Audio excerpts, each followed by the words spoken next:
Awesome. So I see we have about 35 participants. Welcome to the 2024 data standards presented by the HMIS team. My name is Alexis Torrance. I am the HMIS team lead. I have two pieces of my house. I have the BA side, which is our data house, and then I have the program side that helps with all the programmatic items. I have today with me Curtis, Michael, Frankie, Laura, John, Natasha, Stephanie. Is anybody else there? I can't see. Everybody's here? Hey guys, everyone's here. Welcome. We're so excited to do this crazy presentation of data standards for you all. We know you guys are been on pins and needles. We have too. So let's get into the meat and the potatoes.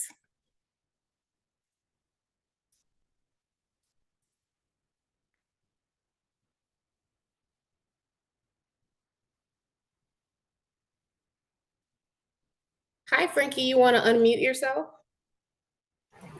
Thank you. Sorry about that. Hi, I'm Frankie. I'm a program specialist here at Solari. Today's webinar purpose is going to be provide consistent guidance to primary points of contacts about the HMIS workflow changes, the policies, the data entry, and the reporting, so that you're better informed on how to instruct your teams and maintain the integrity of the homelessness data system. The HMIS team will do this by communicating changes to the system or workflows, providing ongoing trainings on the HMIS software.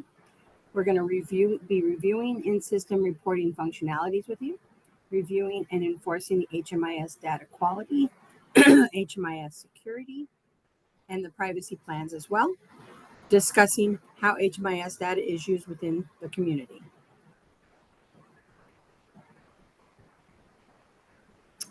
The webinar reminder, share any relevant information with the appropriate staff at your agency. Please ask questions using the Q&A function. Attendance is collected by the survey completion at the end of this session. Webinar recording and notes will be sent out by Tuesday, October 3rd, and by Friday, October 6th, deadline to complete the video quiz webinar will be required.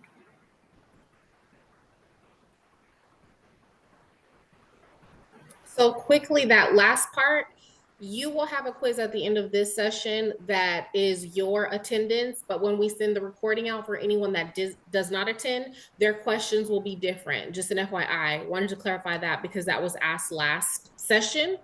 So let's get into the agency annual certification and license review.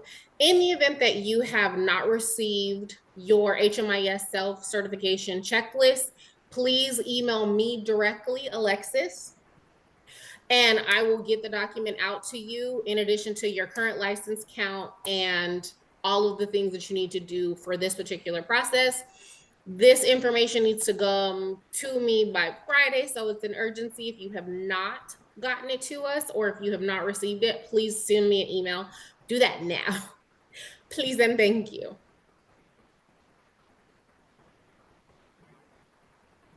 Okay, let's talk annual refresher really quickly. So remember, the annual refresher is live. It is live in both sites, both Balance Estate as well as Maricopa County. You can click the link if you have not participated. If you need to finish the survey, it is readily and available to you. So 3 things that you as AAs need to keep in mind: that the refresher has to be completed by the 31st, and that on the 1st of November, we will say, hey, POC, agency admin, these are your users that have not completed the refresher. Let us know if they're not done by the 15th. We're going to go ahead and deactivate their accounts and we're going to have to start all over. We don't want to start all over. We know you don't want to start all over. And we've given a 2-month window for everyone to complete the refresher. So it would be idealistic if that is done by the 31st, please and thank you. Stephanie, will you go ahead and click the poll now? So we're gonna have a poll come up really quickly for those that are active on the call, just to gauge where you guys are with your completion rate for the annual refresher. And that's available to you. If you guys can answer that, that'd be great.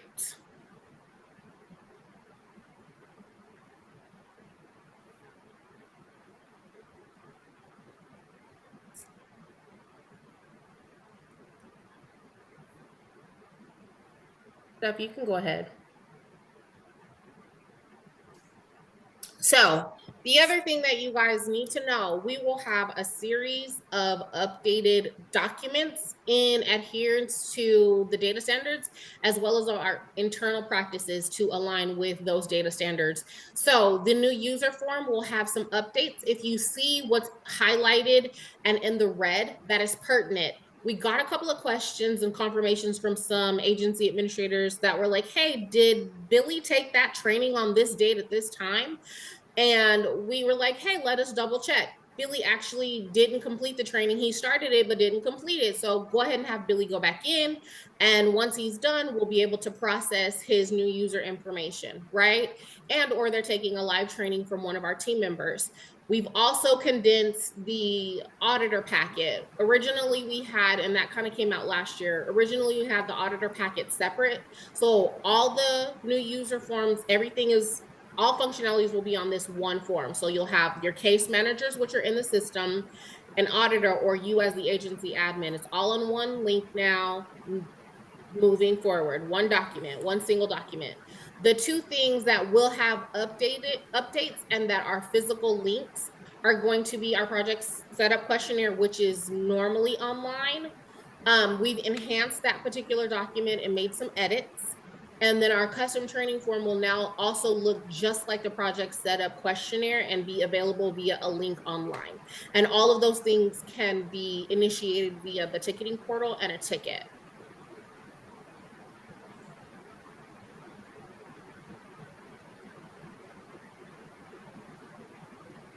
Okay, as you all know, there's going to be many new data standards coming up here in the next month. 5 of them are language updates, as noted on the slide here. The first one is domestic violence victims will now be domestic violence survivors. Instead of client refused, it's going to be client prefers not to answer. Veterans Administration Medical Services is going to be Veterans Health Administration. Approximate date homelessness started is going to be approximate date this episode of homelessness started. And lastly, instead of seeing client location, you'll now be seeing enrollment COC. Next slide, please. And then there are 6 elements that are going to be retired. So less information to be gathered. The first one is removing ethnicity, then coordinated entry assessment, coordinated entry event, well-being, worst housing situation, and last, permanent address.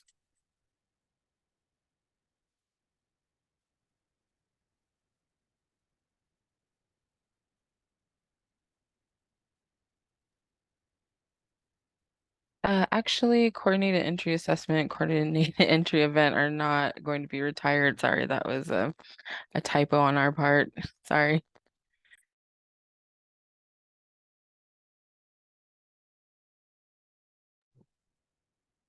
Okay, so a few more changes to the universal data elements.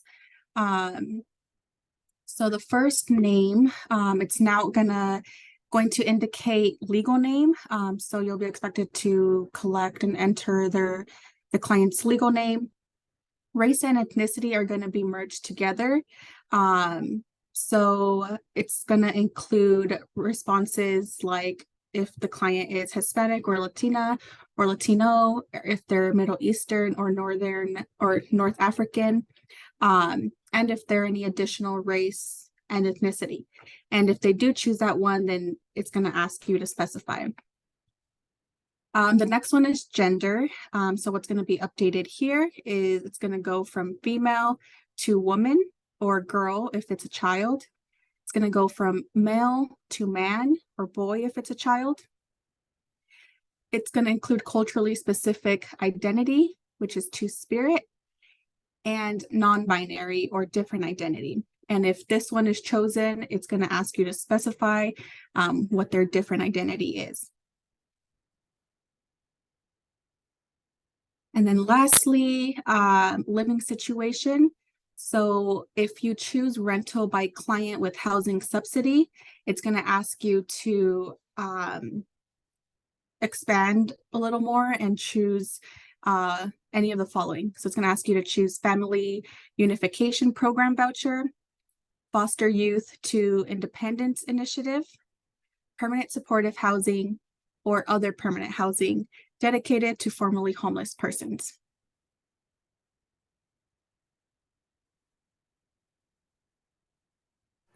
So another one of the changes and updates by funding type is going to be the Social Security number.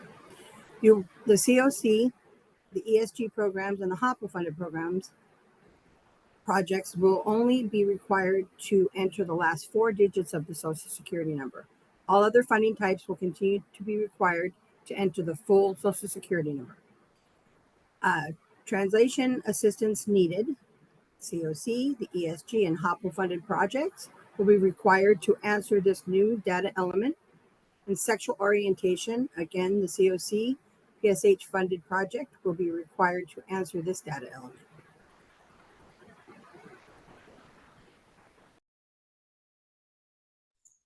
Okay, let's go ahead with some time for you guys to ask questions so that we can answer them with what we've discussed thus far.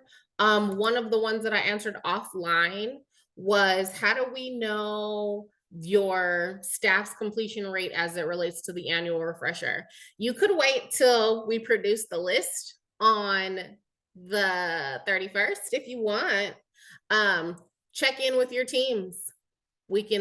But we're not sending out any lists until thereafter. But that's entirely up to you how you check your team's completion rate for the annual refresher. Someone asked, what's a COC? COC is the continuum of care. So the continuum of cares in Arizona are comprised of 3 entities. Our team supports 2 of the 3. So Maricopa County is a COC. Balance Estate is also a COC.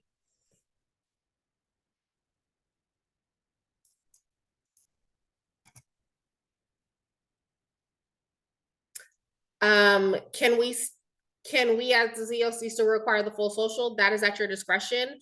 HUD is just saying for those particular project types, the bare minimum is the last 4. So if it is your workflow to enter the full Social Security number, please continue that process and practice. We will be sending out as a team a list of users to the POC or the agency admin of who has not completed the annual refresher after the 31st. We will be doing that.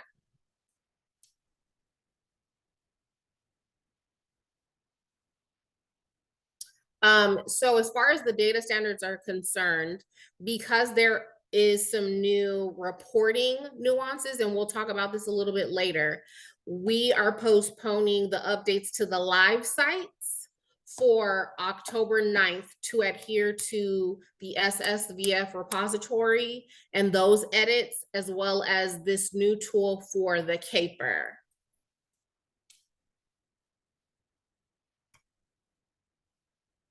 The annual refresher is the link in the short video and the questions. Yes. I made it really soft just for you, Heather. And for Michelle's question, it says, anyone still active as of October 1st in projects? Will we need to go back in and update these new data elements? So HUD is recommending that you update the information with active clients at the next appropriate encounter with them to verify the accuracy and update if incorrect. The question, by the last permanent housing, are you talking about the zip code entry or something else? That's going to be the last permanent place that the client lived for 3 months or more. Okay, and then we've got a few more updates here.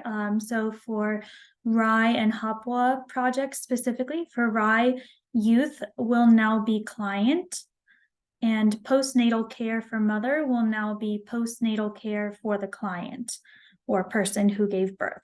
For Hopwa, substance abuse disorder services treatment will now be substance use services / treatment. We're going to be removing receiving public HIC / AIDS medical assistance. Client went to jail / prison will now be jail / prison, and client died will now be deceased.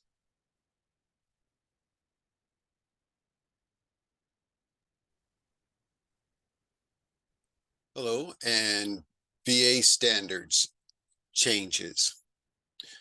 Veteran status, the current definition specifics will be removed from the data standards manual and language added to direct to the VA data guide for current legal definition.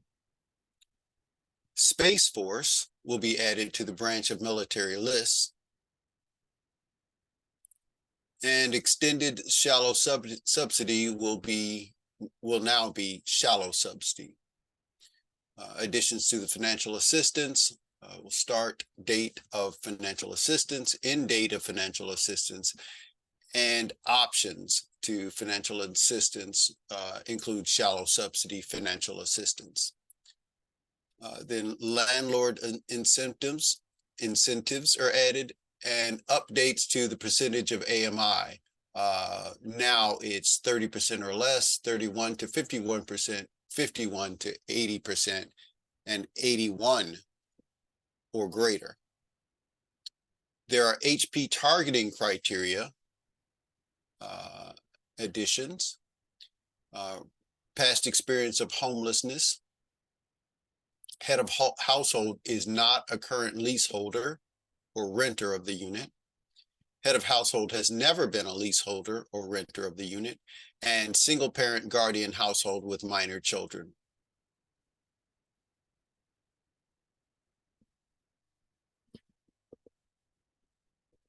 Next.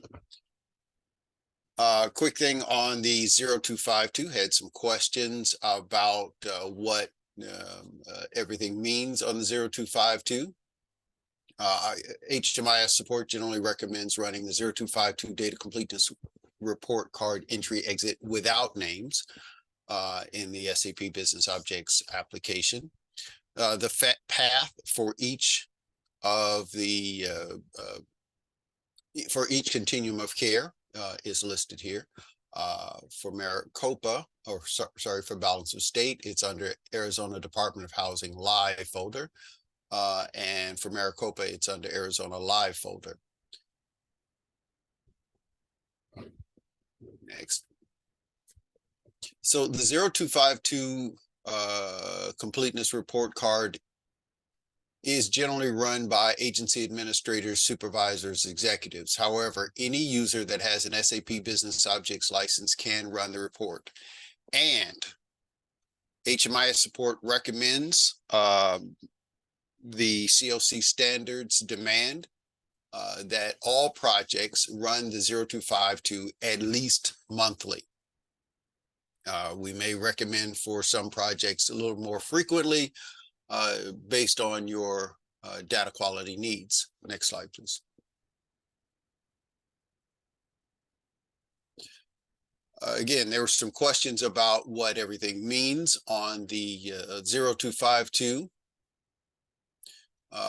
Again, any user has access to this report. As you see from the lower right slide, each of the fields after client ID, entry data, and exit date, when there is one available, the name, social security, date of birth, race, ethnicity, gender, veteran status, disabling condition, yes, no question, prior living situation, length of stay in previous place, destination exit, relationship to head of household, and client location are your HUD universal data elements. Those are absolutely required at 100%.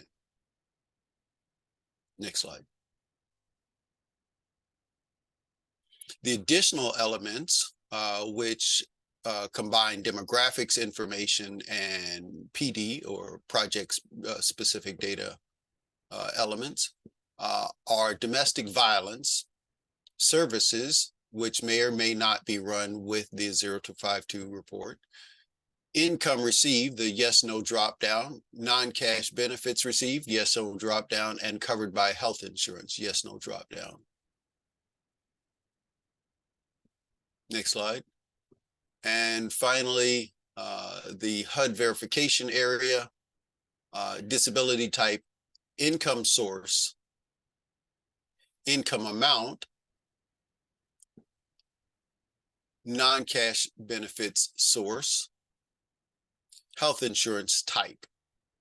You see numbers there under the HUD verification. That is the number of elements that have been completed or not completed. So there are 15 total in one area.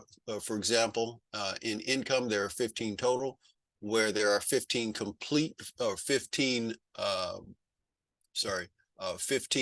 elements completed, then you'll have simply a line, be blank. All right, next slide. And last bits about data completeness. There's been a slight change in Maricopa that is approved. So definition of data completeness comes from the Balance of State Data Standards Manual. It is the degree to which HMIS records do not include partial or missing data. It also refers to the lack of data from projects not participating in HMIS. Again, 100% of all clients entered will have complete UDE data, except for street outreach programs. There should be no missing or nulls in that 02 data fields, in those 02 data fields for the UDE elements. Responses that fall under unknown, that is, client doesn't know or client refused, when it's the truest answer, should not exceed the allowed percentages of equal to or less than 5% in any given month. However, HMIS support will send notification of low data quality to Maricopa housing providers at 98% or lower. The change that was approved is HMIS support will send notification of low data quality to Maricopa coordinated entry point providers at 95%. Thank you.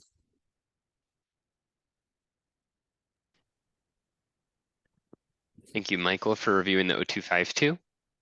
Continuing on, something that we mentioned earlier is the updates of the SAGE HMIS reporting repository and the SSVF repository, and that these updated reports will be due on by October 1st, 2023. However, they'll need to be completed in the 2022 CSV format, so for those data standards. Part of the reason why we're extending the time before the update occurs is for this to occur. Specifically, the SSVF repository will be open starting today and will remain open until December 29th, and grantees will need to submit their final uploads using the 2022 version and are required to upload an initial file during this period to ensure that there is a file uploaded before October 1st. The repository will then be open from the 3rd until the 7th for any final uploads if needed. If this is impacting you or your agency, information will have been sent or will be sent or has already been sent to you to alert you of these changes. Okay, moving on to data standard changes for coordinated entry. Again, just to reiterate, the 4.19 coordinated entry assessment and the 4.20 coordinated entry event are going to be reinstated. And the new element that was proposed, 4.2 one coordinated entry activity is not going to move forward in this fiscal year 2024 data standards, but it will be added for the fiscal year 2026.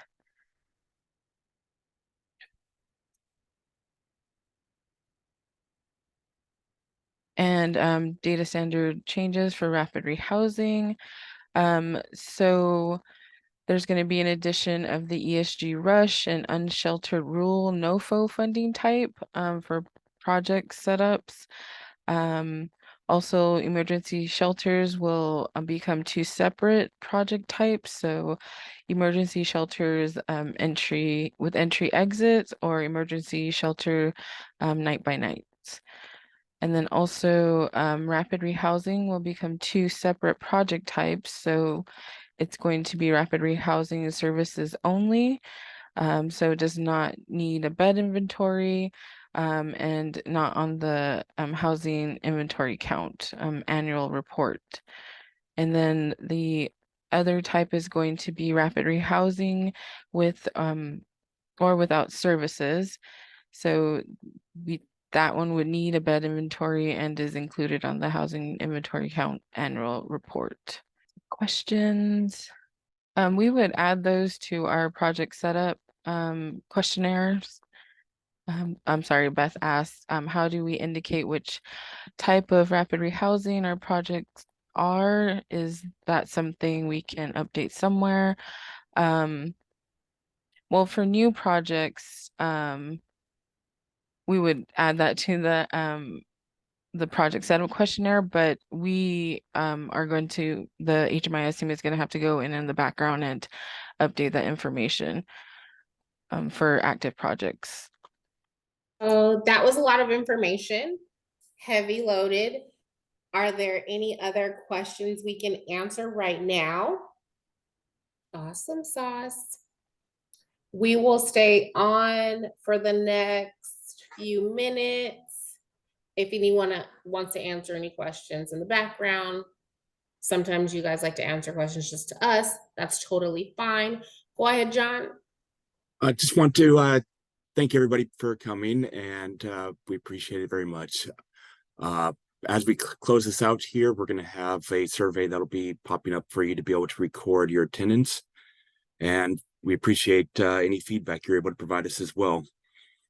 If we didn't answer any of your questions, please feel free to submit a ticket to our help desk at any time, and we'll get to your question as quickly as possible. We had some questions come in. So all of the forms that are being worked on, corrected, everything that'll go live as it relates to data standards will be available on the 9th. That is our team's agreed upon and leadership scope because of the SSFBS repository. We want to make everything all go at once. So the interface will change. Some of you that have access to the training site, the interface will change on both live sites. It'll have a small upgrade in addition to all of the data standards on October 9th. And as far as this particular presentation is concerned, everything is available. Notes is what we do. We don't give out the slides necessarily, but we have a full notes that goes out to everyone. The survey is actually sent in Zoom. So once you exit out of Zoom, a pop-up will come with the survey. So there will be new forms for all things that were corrected and edited that we discussed in the presentation. So every single project type that was discussed, the form will be updated to adhere to that particular update. Are there any other questions we can answer? Awesome. We'll hang back for the next 2-3 minutes, just in case. Again, we know sometimes people just want to ask the questions directly to us. So we'll stay on until 1:40 for those who want to stay. Everyone else, we thank you for your time and attention today. And we look forward to all of the things data standards. Yes, Michelle, everything will be available and ready to go on the 9th. You will see everything live on October 9th. Awesome. Alrighty, everyone, have a good day. We will talk to you all soon.